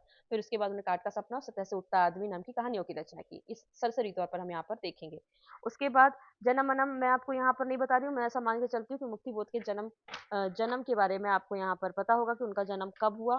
ठीक है, मुक्तिबोध का जन्म अगर आप यहाँ पर देखें तो उस 1917 में उनका जन्म हुआ, और 1917 ग्वालियर में उनका जन्म हुआ, 1964 में उनका देहावसान हुआ। तो समीक्षक के तौर पर कामायनी पुनर्विचार, ठीक है, जिसमें कामायनी की आलोचना लिखी थी, और भारतीय इतिहास और संस्कृति एक पुस्तक थी। इस समीक्षात्मक पुस्तक पर बहुत विवाद हुआ, सरकार ने इस किताब को जब्त करने का आदेश दे दिया था। डायरी विधा में अगर हम देखें तो मुक्तिबोध ने एक साप्ताहिक डायरी की रचना की, और इसके अलावा अब हम कुछ उनकी जो रचनाएं हैं उनके बारे में थोड़ा सा विस्तार से और देख लेंगे, कुछ जो जो विशेष चीजें होंगी। तो मुक्तिबोध की जो कविताओं का सन 1943 में प्रकाशित हुआ था, प्रथम तार सप्तक के प्रमुख कवियों के साथ। ठीक है, अब आगे हम देखते हैं, एक कवि के रूप में साहित्य में स्थान उनको 1943 में तार सप्तक में मिला, और इसके बाद उनका पहला संग्रह और प्रमाणिक कविता संग्रह चांद का मुंह टेढ़ा है उस शीर्षक से प्रकाशित हुआ था। इसमें 28 कविताएं थी, और इसके बाद लंबी कविताएं इसमें ज्यादा थी। फिर इनकी मृत्यु के बाद जो और कविताएं थी वो सब इनको संकलन करके भूरी भूरी खाक धूल नाम से प्रकाशित किया गया। अब चांद का मुंह जो टेढ़ा है, जो इनका प्रकाशन है, इसमें 28 कविताएं हैं, और 28 कविताएं में जो इसका पहला संस्करण था वो 1964 में प्रकाशित हुआ। कब प्रकाशित हुआ यहाँ पर, ये यहाँ पर 64 में प्रकाशित हुआ है, यहाँ पर गलत लिखा हुआ है, ये आएगा आपका 1964। अब आगे देखते हैं इसके बारे में हम। इसमें इस शीर्षक से यहाँ पर आप देखेंगे बहुत सारी रचनाएं हैं, और इन रचनाओं में जो प्रमुख है वो यहाँ पर देखिएगा आप। मुझे याद आते हैं लकड़ी का रावण और मुझे पुकारती पुकार, उसके अलावा यहाँ पर अंतःकरण का आयतन, ये प्रमुख है। ठीक है, पूछ सकता है। और औरांग ओटांग तो आपने सुना होगा नाम, जो उनकी कविता है, लंबी कविता, उसमें भी सुना होगा। मेरे सहचर मित्र, एक स्वप्न कथा, ब्रह्म राक्षस, चांद का मुंह टेढ़ा है, अंधेरे में, और भूल गलती, ये भी इनकी इसी संग्रह में संकलित है। ठीक है, कल जो हमने चर्चा की थी। अब इसके बारे में, ये जो रचनाएं हैं ये क्या है, सामाजिक, राजनीतिक, आर्थिक पृष्ठभूमि पर आधारित है। अब ये बहुत सारी इसमें है, जैसे शून्य कविता, ये सबके बारे में बहुत विस्तार से दिया हुआ है, अगर आपको देखना होगा तो आप मुझे बताइएगा। बाकी ये तो जरूरी रहता है कि आपको विस्तार से ही जानना हो, लेकिन फिर क्या रहेगा, इकाई 9 बहुत ज्यादा बड़ी हो जाएगी। ठीक है, ब्रह्म राक्षस कविता शुरू होती है एक सूनी बावड़ी से, जो शहर के खंडहर के पास है। ये सब जो होता है ना, आपको ये पूछा जाता है इस तरह से, कि जैसे सन्नाटा का पूछा गया था किस राजा रानी की कहानी से, राजा रानी की कहानी, इस तरह से आपको जो ब्रह्म राक्षस है उसकी पृष्ठभूमि भी पता होना चाहिए। दिमागी गुहाकार का औरंगोटांग, ये भी एक कविता है उनकी। अब आगे हम देखते हैं, इसके अलावा लकड़ी का बना रावण, और एक अल्प शून्य के प्रति, चकमक की चिंगारी, एक स्वप्न कथा, अंधेरे में जो अंधेरा है उसे कुछ लोगों ने विवेकहीनता का अंधेरा कहा है। अब आगे देखते हैं, ओ मेरे आदर्शवादी मन, ये बहुत प्रमुख पंक्तियां हैं, कई बार पूछी गई हैं। ठीक है, अंधेरे में कविता से पूछी जाती हैं, किस कविता से यहाँ पर ली गई है, ये किस कवि की ये है। भूरी भूरी खाकधूल दूसरा है, जो उनके पुत्र हैं रमेश गजानन मुक्तिबोध ने इसको प्रकाशित करवाया था। 46 कविताएं हैं, जिसे 17 किसी पत्र पत्रिका में पूर्व प्रकाशित थी। वो यहाँ पर जैसे एक नया अध्याय एक मित्र के प्रति, ठीक है, इसी में है कहने दो उन्हें जो ये कहता है, ये जो हमारे पाठ्यक्रम में लगी है, तो आपसे पूछ सकता है कहने दो उन्हें जो ये कहता है, ये किस संग्रह में संकलित है। ठीक है, मुक्तिबोध के, तो ये आपको पता होना चाहिए। अब इनके बारे में और हम देखते हैं थोड़ा सा चीजें, और जो उपन्यास है दो हैं, एक विपात्र है और एक कौन सा है, एक विखंडित, जो अप्रकाशित है। ठीक है, तो विपात्र कहानी जो है उसको एक लघु उपन्यास भी कहा गया है। उपन्यास के रूप में पहली बार सन 1970 में छपा। ये बहुत ज्यादा आपको देखने की जरूरत नहीं, ये पूरी कहानी दी हुई है विपात्र की, एक दिन सवेरे बॉटेनिकल गार्डन में सुनहरी, ये पूरी कहानी दी हुई है, तो बहुत ज्यादा विस्तार से है, तो मैं वो आपको यहाँ पर नहीं बता रही हूँ, किसने किसने क्या क्या कहा, ये सब दिया हुआ है। कामायनी पुनर्विचार कई बार यूजीसी एनटीए नेट में पूछ चुका है, तो यहाँ पर कामायनी पुनर्विचार क्या है, सन 1961 में निकला, मुक्तिबोध के जीवन काल में मुद्रित समीक्षा की यही किताब है।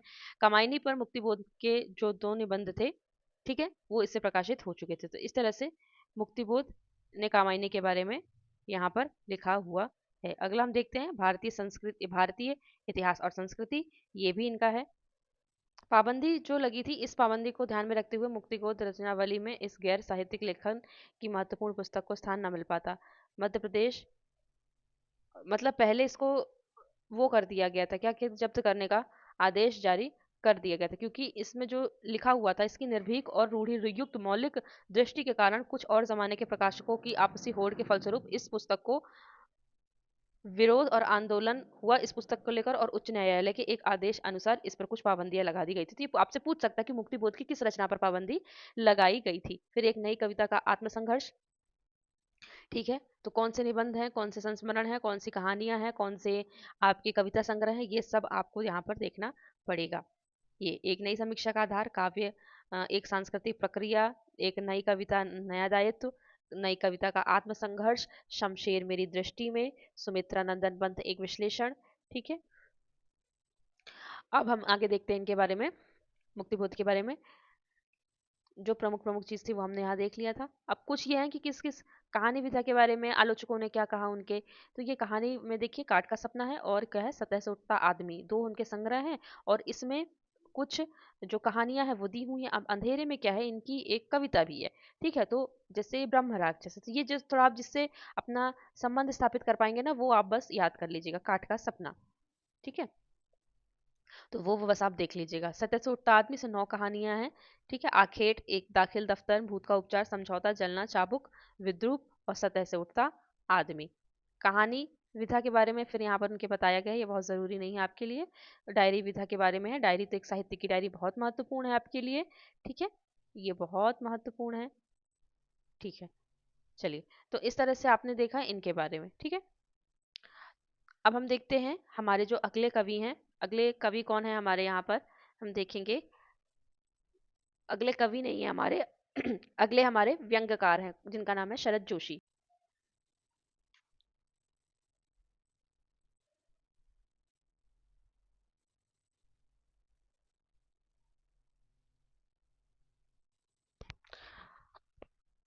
जो आपका मध्य प्रदेश सहायक प्राध्यापक परीक्षा 2022 और 24 का जो पाठ्यक्रम है, उसमें से 2022 में भी 2024 में भी शरद जोशी से प्रश्न आए हुए थे। तो यहाँ ये 25 पेज की पीडीएफ है। हम संक्षेप में इनके बारे में जानेंगे, इनके व्यक्तित्व के बारे में, इनके कृतित्व के बारे में। व्यक्तित्व के बारे में उतना जानना जरूरी नहीं है परीक्षा की दृष्टि से, अगर आप लिखित परीक्षा की बात करते हैं। फिर यदि आप साक्षात्कार की दृष्टि से देखेंगे तो व्यक्तित्व की जानकारी आपको वहां पर भी होनी चाहिए। ठीक है, तो हिंदी व्यंग्य साहित्य के अप्रतिम शिल्पी, मध्य प्रदेश के निवासी शरद जोशी का जन्म 21 मई 1931 को उज्जैन मध्य प्रदेश में हुआ। ठीक है, कर्मकांडी ब्राह्मण थे। यहाँ बहुत संक्षेप में हम देखेंगे। बच्चों, उनके बचपन का नाम था, अभी आपसे पिछला जब आपका पेपर हुआ था तो आनंदी लाल पूछा गया था आपसे कि आनंदी लाल किसके बचपन का नाम था। इस तरह से ये प्रश्न बनते हैं, इसलिए आप जो उपनाम है, जो आपके उपनाम के अलावा जो उनके बचपन के नाम थे वो भी जरूरी है आपके जानने के लिए। अगला देखिए यहाँ पर, माता पिता का नाम श्रीनिवास जोशी, पिता का नाम श्रीनिवास जोशी, माता का नाम शारदा। 6 भाई बहन थे इनके बारे में। अब हम ज्यादा कुछ जो मुख्य मुख्य चीज है वो बस देखते हैं। ये गुजराती परिवार से थे मूलतः। और इनका जन्म उज्जैन में, जैसा कि बताया, उज्जैन में इनका हुआ था, इसलिए इसके संदर्भ में मध्य प्रदेश के अंतर्गत हम इनको पढ़ भी रहे हैं।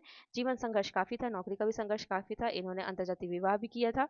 पत्रकारिता में हम देखें तो दैनिक नई दुनिया, मध्य प्रदेश के अतिरिक्त नवभारत टाइम्स, धर्मयुग, साप्ताहिक हिंदुस्तान के लिए वो लिखते रहे। ठीक है, इसके अलावा भी उन्होंने जो फिल्म है, फिल्मों में भी लेखन का कार्य किया, वो हम आगे देखेंगे। आगे ये पूरा परिचय उनका दिया हुआ है, कैसे उनको प्रेरणा मिली, कैसे उन्होंने कैसा उनका जीवन था और उनके जीवन का जो प्रभाव था वो कैसे उनकी रचनाओं में आया, ये पूरा यहाँ विस्तार से दिया हुआ है। चूंकि हम वो नहीं देखेंगे, हम मुख्य मुख्य चीज देखेंगे कि ज्ञानोदय, रानी माधुरी आदि विभिन्न पत्र पत्रिकाओं में उन्होंने व्यंग्य और कहानियां लिखी। नई दुनिया में जो इंदौर परिक्रमा नामक स्तंभ लेखन कार्य उन्होंने किया, यहाँ से शुरू किया। और अब धर्मयुग में, जो धर्मयुग पत्रिका है, उसमें बैठे ठाल स्तंभ लेखन कार्य किया। स्तंभ लेखन यानी कॉलम। रविवार में नाटक के तीर नाम से जो लेखन किया उन्होंने 1885 में नवभारत टाइम्स में। प्रतिदिन स्तंभ लेखन लगातार लिखते रहे। सारिका पत्रिका में भी, धर्मयुग, साप्ताहिक हिंदुस्तान आदि में उन्होंने व्यंग लिखे। संपादन किया दैनिक मध्य प्रदेश भोपाल का, नवलेखन मासिक और हिंदी एक्सप्रेस में। अब इन जो फिल्म लेखन किया वो क्षितिज, छोटी सी बात, ये जो फिल्म है, सांच को आंच नहीं, गोधूली, दिल है कि मानता नहीं, इसमें उन्होंने लेखन किया। दूरदर्शन अगर धारावाहिक में हम यहाँ पर देखें तो विक्रम बेताल, ये जो है जिंदगी सिंहासन बत्तीसी, अगर आप दूरदर्शन देखते होंगे तो आपको, आपने कभी देखा होगा बचपन में, तब वहां आप जानते होंगे। वाह जनाब, देवी जी, प्याले में तूफान, दाने अनार के और ये दुनिया गजब की। अब ये हमने देखा इनके बारे में। अब हम महत्वपूर्ण कृतियां जो है वो देखते हैं। परिक्रमा से हम शुरू करते हैं यहाँ इनकी। तो परिक्रमा पहला संकलन है उनका, जो 1958 में प्रकाशित हुआ था। यहाँ से व्यंग्य यात्रा की शुरुआत की, जिसमें 60 छोटी छोटी व्यंग्य रचनाएं हैं, जिनको हम नटखट लघु निबंध भी कह सकते हैं। अब आगे देखते हैं इसके अलावा किसी बहाने से, यहाँ से शुरू होता है किसी बहाने से। तो इसका जो प्रकाशन वर्ष है वो है आपका 1971। ये दूसरा व्यंग्य संग्रह है इनका। अच्छा, अब आप जैसे देखते जाएंगे, जैसे जैसे मैं संग्रह का नाम बताते जाऊंगी, उसके अंतर्गत जो कुछ कुछ विशिष्ट व्यंग रचनाएं हैं। क्योंकि जैसे आपका यहाँ पर देख सकते हैं आप, ये आपका क्या है, ये आपका है पाठ्यक्रम। और पाठ्यक्रम में क्या दिया हुआ है, पाठ्यक्रम में क्या दिया हुआ है, शरद जोशी की प्रतिनिधि निबंध, बस इतना ही यहाँ पर दिया हुआ है। ठीक है, तो हमको प्रतिनिधि में हम यहीं से बस देख लेंगे शरद जोशी के। तो किसी बहाने जो दूसरा काव्य संग्रह है, इसमें क्या है, इसमें 21 व्यंग्य है। ठीक है, और फिर तीसरा है उनका जीप पर सवार इल्लियां, ये भी 1971 में प्रकाशित हुआ है। और ये विशेष है, क्यों, क्योंकि इसमें बहुत सारी जो जीप पर सवार इल्लियां हैं, इसकी जो इसी शीर्षक से जो व्यंग्य है वो काफी प्रसिद्ध भी है। ठीक है, तो इसमें और ये आपसे पूछा भी गया था प्रश्न एक बार। इसमें 21 रचनाएं हैं, जिसमें सरकार का जादू, जीप पर सवार इल्लियां और एक मिनी भ्रष्टाचार, राजनीतिक हलचल, नगर संस्करण, ख्याली राम जी का दलदल, जीप और जीप वाले, बजट की रात, चुनाव में एक मुर्गा भी थी, इसमें संकलित है। फिर अगला है उनका राह किनारे बैठ, ये 72 में प्रकाशित हुई है। और इसमें ये जो फिल्मों ये आपसे पूछ सकता है, फिल्मों, अध्यक्षों, कलाओं, रेल, विज्ञापनों, खेलों और बरसात को लेकर फरमाइशों तक पर व्यंग इन्होंने यहाँ पर किए हैं। अगला है तिलिस्म, 1972 में ये भी प्रकाशित हुआ है। तिलिस्म 72 या कहीं कहीं आपको 73 मिलेगा। तिलिस्म उनकी ऐसी विशिष्ट रचनाओं का संकलन है जो पैनेपन और प्रखरता की ताजगी के लिए विख्यात है। और तिलिस्म शायद शरद जोशी की 14 इसमें रचनाएं संकलित हैं। अधिकतर इसमें फैंटेसी शिल्प के रूप में रचित हैं। अब छठवा देखते हैं यहाँ पर, मेरी श्रेष्ठ व्यंग रचनाएं, ये 80 में प्रकाशित है। इसके अलावा भी कुछ है, वो हम दिखाएंगे आपको। यथासंभव, यथासंभव में आप देखिए, ये जो प्रकाशन वर्ष है यथासंभव का, ये दिया है यहाँ पर सन 85 में। भारतीय ज्ञानपीठ प्रकाशन ने शरद जोशी की 100 विशिष्ट प्रतिनिधि रचनाओं का संग्रह प्रस्तुत किया, यथासंभव। इस संग्रह को अपूर्व लोकप्रियता मिली। अगला है हम भ्रष्टन के भ्रष्ट हमारे, ये 1987 में प्रकाशित हुई थी। और यथासंभव व्यंग्य निबंध संग्रह में से ही चुनी कुछ 23 रचनाएं इसमें संकलित है। ठीक है, और शरद जोशी के जीवन काल का प्रकाशित ये अंतिम, मतलब उनके जीवन काल में जो प्रकाशित हुआ वो ये अंतिम है, हम भ्रष्टन के भ्रष्ट हमारे। उसके बाद मुद्रिका रहस्य, ठीक है, ये उनके देहावसान के बाद प्रकाशित हुआ। फिर दो व्यंग्य नाटक, आपसे पूछा जा सकता है कि दो व्यंग्य नाटक कौन सी विधा की रचना है, निबंध, कहानी, नाटक या व्यंग्य। ठीक है, तो अगले देखिए यहाँ पर इसके बारे में, झरता नीम शाश्वत थीम, ये भी वाणी प्रकाशन द्वारा 1998 में प्रकाशित है। और ये आपको किसी भी, जो मैं आपको अभी ये दो तीन कुछ अलग से बता रही हूँ, आपको कहीं पर भी नहीं मिलेगा। तो ये 53 रचनाओं का संकलन है। और ट ठ ड अथवा ढ पर भाषण, ये बहुत विशिष्ट है ना, तो इसलिए आप थोड़ा सा इसको ध्यान में रखिएगा। नावक के तीर, ठीक है, ये भी चुनी हुई व्यंग्य रचनाओं का संकलन है। अगला देखते हैं सम्मान और पुरस्कार, तो इनको पद्मश्री से सम्मानित किया गया है। अभी तक आपने देखा होगा जितने भी मध्य प्रदेश के जो साहित्यकार हैं जिनको हमने पढ़ा, किसी को पद्मश्री या पद्म भूषण तो जरूर ही मिला हुआ है, इसलिए ये थोड़ा सा विशेष है। हाँ, तो हमको इनके बारे में ये जरूर देखना चाहिए कि पूछा जा सकता है कि किसको नहीं मिला, जैसे सुभद्रा कुमारी।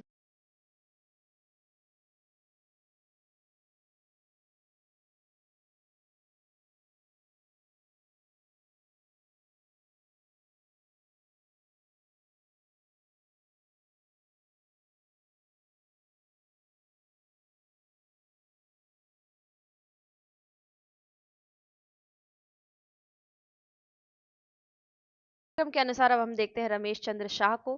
तो चूंकि इनका जन्म तो मध्य प्रदेश में नहीं हुआ था, इनका जन्म उत्तराखंड स्थित अल्मोड़ा जिले में हुआ था, लेकिन फिर बाद में जो इनका कार्य क्षेत्र था वो मध्य प्रदेश में था। जैसे मध्य प्रदेश उच्च शिक्षा सेवा में दाखिल होने के बाद भोपाल विश्वविद्यालय में येस्ट and Eliot perspectives on India विषय पर शोध कार्य कर इन्होंने पीएचडी की उपाधि प्राप्त की।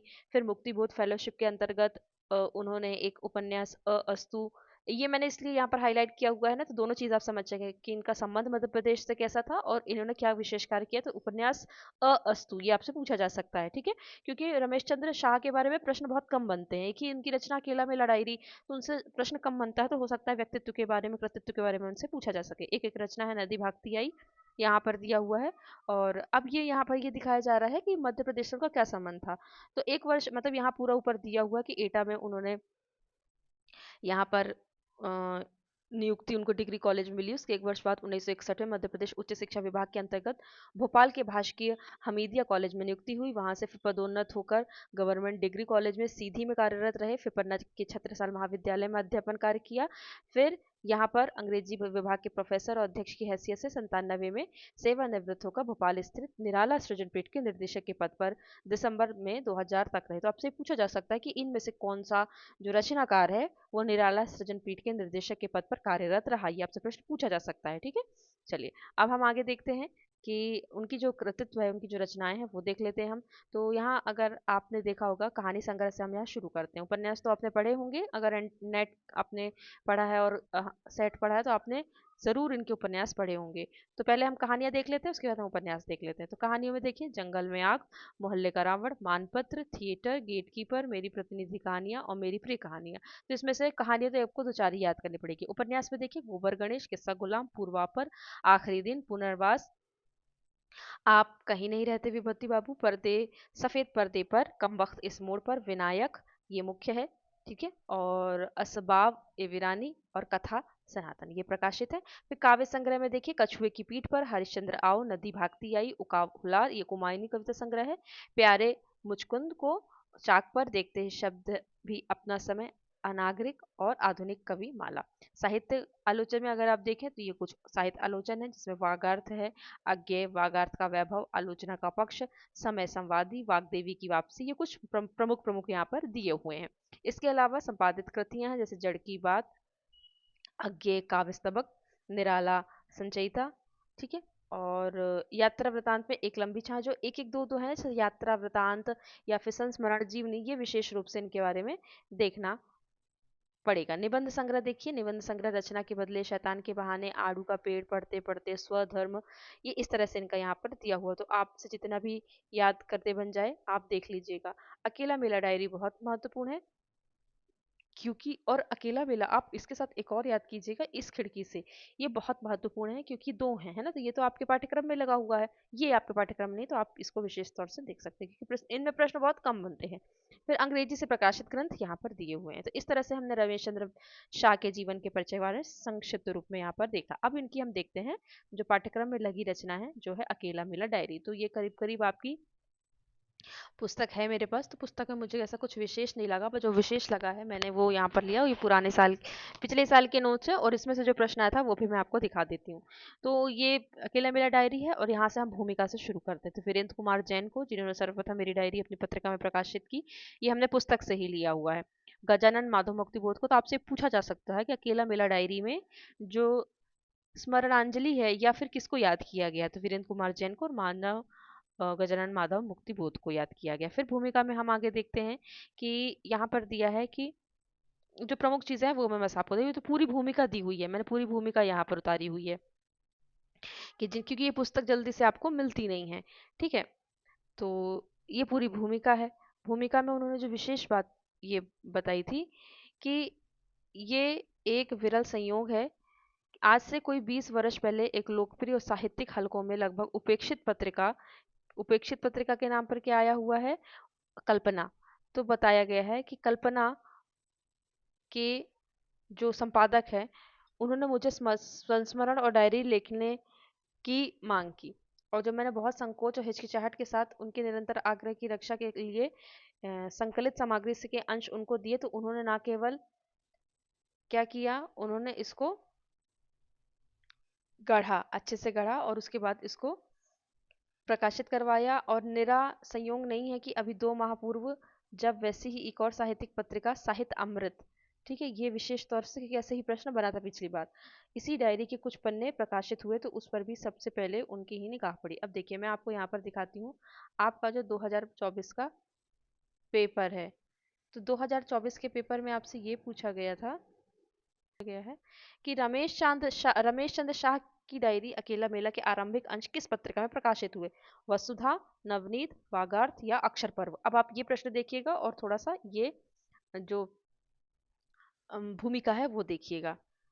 तो भूमिका में क्या, 2 माह पूर्व जब वैसी ही एक और साहित्यिक पत्रिका साहित्य अमृत ने इसी डायरी के कुछ पृष्ठ प्रकाशित हुए, मतलब साहित्य अमृत में प्रकाशित हुए थे उनके। अब आगे देखिए, साहित्य अमृत के बाद यहाँ पर इस पुस्तक में संकलित, मैंने पिछली बार भी इसको हाईलाइट किया हुआ था, इस पुस्तक में संकलित डायरी के कुछ अंश, ये क्योंकि भूमिका का ही था, कुछ अंश आधारशिला के अलावा आकार, वागार्थ, समकाल, पाठ, नई धारा, चिंतन, पूर्वग्रह, अक्षर पर्व और लोकमत समाचार में छपे। अब यहाँ पर आपको क्या दिया हुआ है, यहाँ पर वसुधा, नवनीत, वागार्थ और अक्षर पर्व। तो देखिए वागार्थ और अक्षर पर्व पर दोनों में ही प्रकाशित हुए थे, ठीक है, दोनों में ही यहाँ पर आप देख सकते हैं भूमिका से ही लिया गया है। ये देखिए यहाँ वागार्थ भी दिया हुआ और अक्षर पर्व भी दिया, तो यहीं से आपका प्रश्न बना था, इसलिए मैंने पिछली बार भी ये भूमिका शामिल की हुई थी। इसके अलावा जो विशेष चीज है भूमिका में, वो देखते हैं कि इसमें जो उन्होंने आभार प्रकट किया है वो किसका किया है? नामवर सिंह का आभार प्रकट किया है। इसके अलावा और महत्वपूर्ण चीज देखें, कुछ उदाहरण मैंने यहाँ पर लिए हुए हैं, कुछ महत्वपूर्ण चीज जो मुझे ऐसी लगी। बाकी अभी इस बार हम एक बार कोशिश करेंगे कि पूरी जो डायरी है उसके जो प्रश्न है वो आपको हम दिखा सकें। अकेला मिला, ये शुरू होती है यहाँ से। तो हो सकता है कुछ पंक्तियां आपको दे दे और पूछे कि उस डायरी के प्रारंभिक अंश है। उसी एकांत में एक घर की दहलीज पर कभी आए ना आए, इस प्रसिद्ध कविता के कवि की ही तरह हर लेखक की ही आकांक्षा होगी वह अपने लेखन में एक ऐसा व्यक्तित्व सुधार सके जिसमें हर आदमी को अपने हृदय की बात सुनाई पड़े, और साथ ही पृष्ठभूमि पर वह कोलाहल जिसके बीचों बीच में रहता है। ये प्रारंभिक अंश यहाँ से शुरू होता है। अब आगे देखते हैं अकेला। अब जो मैंने कुछ चीजें लिखी वो मैंने यहाँ से लिखी कि अकेला मेला डायरी का जो प्रारंभ है वो सीधी और 1 मिनट, सीधी और 3 जुलाई 1969 से होता है। ये मैंने बनाए थे नोट्स पिछली बार। यहाँ से वो डायरी शुरू होती है। शादी की डायरी में माँ के लिए ईजा शब्द का प्रयोग हुआ है। चिरंजी लाल काका शाहजी के अल्मोड़ा वाले घर के पास रहने वाले व्यक्ति हैं जो साहित्य मर्मज्ञ भी हैं। अकेला मेला डायरी में भोपाल के हमीदिया कॉलेज का वर्णन आया है। भोपाल वर्ष 1983 में भारत भवन में काव्य पाठ का वर्णन है जिसमें भवानी प्रसाद मिश्र से मिलने का आनंददायी अनुभव का चित्रण हुआ है। इसी क्रम में मुल्क राज आनंद से मिलने का भी उल्लेख इस डायरी में किया गया है। फिर यहाँ पर देखते हैं मुल्क राज आनंद के बारे में बताया गया है कि वो बहुत आत्मीय भाव वाले लेकिन सीरियस और बहुत मुखर व्यक्ति हैं। मुल्क राज आनंद के लिए लिखे जाने वाले उपन्यास अछूत का वर्णन 1983 वर्ष में किया गया। उन्होंने बताया कि उन्होंने आत्मकथा लिखने की प्रेरणा खुद फ्रायड ने दी थी। मुल्क राज आनंद के बारे में बताया कि वह कुमार गंधर्व के गायन से अभिभूत थे और कबीर के काव्य में कोई दिलचस्पी न थी। यही फिर ऐसी चीजें निर्मल वर्मा के बारे में तो आपसे पूछ सकता है कि जो अकेला मेला डायरी है उसमें इसमें से किस साहित्यकार का उल्लेख है या नहीं है। तो मुल्क राज आनंद, निर्मल वर्मा, भवानी प्रसाद मिश्र, इनका नाम आपने देखा। इसके बाद निर्मल जी को शाह जी की राम रिख बाबू जो शीर्षक वाली कहानी है वो उनको पसंद आई थी, और उन्हें इस कहानी के अलावा कवच, बेघर, डंक, अयोध्या कांड शीर्षक कहानी भी पसंद आई थी। जंगल में आग कहानी के बारे में उनका आलोचनात्मक तर्क उनको युक्तिसंगत लगा था। फिर अंत में देखते हैं अल्मोड़ा 21 मई 1980 डीपी अग्रवाल के साथ, जो अंत में नहीं है ये बीच में है, डीपी अग्रवाल के साथ कसार देवी की सैर में लौटते हुए उन्होंने ये लिखा हुआ था। ये एक कथन है, और इस तरह से हम यहाँ पर उनके बारे में और भी कुछ चीजें देखते हैं। अज्ञेय और स्वयं इलियट को अपने लिए प्रासंगिक मानते ही यह त्रिशंकु में उन्होंने उनके द्वारा अनुवादित ट्रेडिशन एवं इंडिविजुअल टैलेंट वाले लेख से प्रकट है। ये चर्चा है, ये चर्चा उनके और उनके जो जो मित्र थे उनके बीच की है। फिर देखिए 3 अक्टूबर 1980 को हिंदी स्वराज फिर से देख जाने की प्रेरणा हुई। यह उन थोड़ी सी किताबों में से है जिनके बारे में बार बार पढ़ने को प्रेरित होते हैं। अब यहाँ देखिए विद्यानिवास मिश्र का भी नाम यहाँ पर आया है। एक नाटक देखा, उध्वस्त धर्मशाला, ओमपुरी का अभिनय बहुत अच्छा था। मेरे भाई विपिन को भी ओमपुरी से मिलकर बात करके बहुत अच्छा लगा। ठीक है। मायावती आश्रम का उल्लेख यहाँ पर हुआ है। रायपुर संभाग के उत्सव में छोटा काव्य पाठ करने पहुंचा। पिछले वर्ष उज्जैन में काव्य पाठ करने का अवसर मिला। तो मतलब जो कुछ कुछ प्रमुख चीजें ऐसी थी जो पूछा जा सकता था वो मैंने यहाँ पर संकलित कर लिया है। एक बार मैं आपको, क्योंकि वो बहुत करीब करीब 150-200 पेजों की पुस्तक है तो उतना पूरा यहाँ पर लाना जरूरी मुझे नहीं लग रहा था। जितना महत्वपूर्ण चीजें थी मैंने यहाँ पर, जिसमें से कुछ प्रश्न बन सकते थे। आज बापू की पुण्यतिथि है। पिछले कई दिनों से मैं बापू के पत्र मीरा के नाम पढ़ता हूँ। पूछ सकता है कि किस पत्र का उल्लेख है, या बापू के, या कुछ भी, जैसे poetry and truth from my on life volume 1-2 पर डाले। गोएठे ने यह आत्मकथा वृद्धावस्था की दहलीज पर पहुंचकर लिखी थी। प्रख्यात गायिका मालिनी राजुरकर किरण जी के यहाँ हमारी बगल में ही ठहरी थी। ये फिर उनके बारे में जब जैसे ये दे दिया है, फिर उसके बारे में 3-4 पेजेस में उनके बारे में दिया है, कैसे वो उनसे मिले, कैसी बातें हुई, ये सारी चीजें दी हैं। इससे जो प्रमुख प्रमुख व्यक्ति थे मैंने उनका नाम भी, वात्स्यायन और इला जी जो ये हमारे निबंधकार हैं, अज्ञेय और इलाचंद जोशी, तो उनके साथ राजुला मालूशाही देखा। मलयज मलयज भी हमारे साहित्यकार हैं, तो उनको भी कहा था पर वो नहीं आ पाए। ठीक है। अब कुमायूं विश्वविद्यालय के बीए हिंदी पाठ्यक्रम में लगा हुआ एक निबंध संग्रह, उनका निबंध संग्रह लगा हुआ था। नामवर सिंह का भी एक निबंध संग्रह आस्था का प्रश्न, उसका पढ़कर मैं दंग हूँ। निराला सज्जन पीठ द्वारा शैतान के बहाने पर आयोजित गोष्ठी हुई। ठीक है। ध्रुव शुक्ल आयोजन कर रहे थे। कल लीलाधर जगूड़ी 2 प्रोफेसरों के साथ कुंवर नारायण से मिलने यहाँ पहुंचे। तो मैंने इस तरह से यहाँ पर बनाया हुआ था। और भी बहुत सारी चीजें हैं यहाँ पर, आप पॉज करके यहाँ पर देख लीजिएगा। जो जो प्रमुख प्रमुख चीजें थी इस पुस्तक में, मैंने सब कुछ यहाँ पर लिखने का प्रयास किया है। उसके बाद मैंने अपना पहला उपन्यास गोबर गणेश लिखा। उसके तुरंत बाद यह थीसिस का काम किया जो एलियट का प्रेमी था। अब शाह जी के शब्दों में हिंद स्वराज फिर से देख जाने की प्रेरणा हुई, ये तो मैंने आपको पहले ही बता दिया था। तो इस तरह से कुल 8 पृष्ठों में मैंने ये शाह जी की डायरी का अंतिम पृष्ठ कौसानी 1 अक्टूबर 1986 है। इसी पृष्ठ से उन्होंने लिखा है कि देखते देखते उत्तरी क्षितिज के समूचे विस्तार में यहाँ से, ये हो सकता है अंतिम पंक्ति आपसे पूछ ले, ठीक है, ऐसे जगमगाने लगी जैसे नंदा कोट त्रिशूल चौखम्बा नंदा देवी नंदा कोट समुद्र में डूबी हुई पृथ्वी की जल प्रलय के बाद ऊपर आ गई हो। तो ये आपका जो रमेश चंद्र शाह की अकेला डायरी है, यहाँ पर हमने देखा इनके बारे में। अब आपका जो आता है वो आता है यहाँ पाठ्यक्रम के अनुसार आप देखेंगे तो